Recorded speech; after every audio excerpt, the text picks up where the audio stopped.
السلام عليكم ورحمة الله وبركاته. ازيكم؟ يا رب تكونوا بخير. كل سنة وانتم طيبين.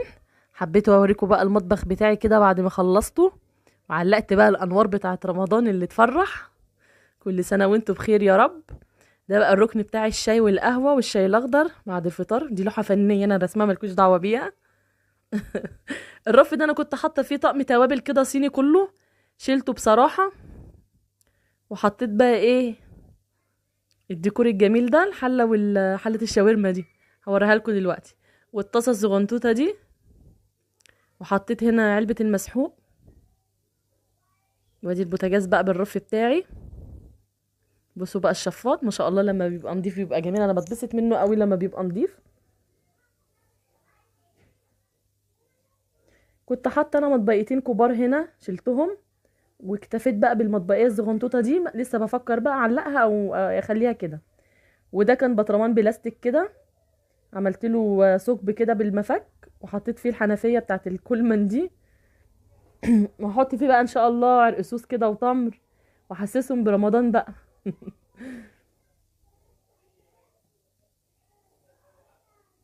عايزه بقى اركب ستاره هنا تحت الحوض، علشان بصوا انا مقطعه سلك المونيا وحطاه في كيس كده تحت الحوض، فحاسه ان شكله مش قوي يعني.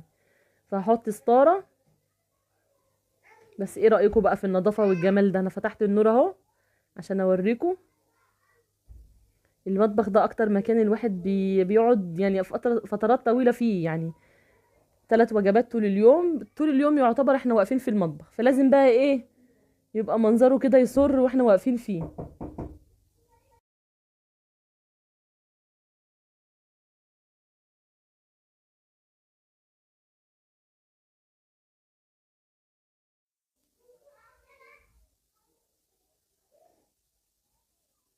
ممكن كده فرع نور كده ب25 جنيه بس يبسطنا، مش لازم نصرف الافات يعني عشان نبقى مبسوطين. بصوا الحله الشاورما الزغنطوطه دي، بصراحه انا بعزها جدا، كان والدي الله يرحمه جايبها لي يعني.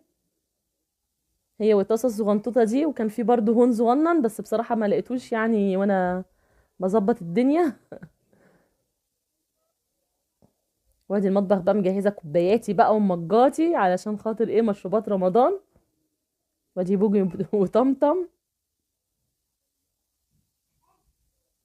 حاجات بسيطة قوي ممكن نضيفها للمطبخ هتبسطنا وهتخلي كده فيه روح جميلة.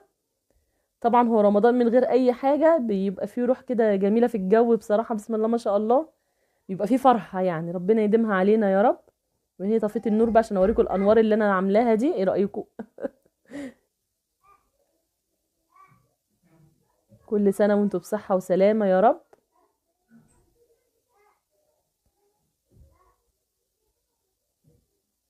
مع السلامة.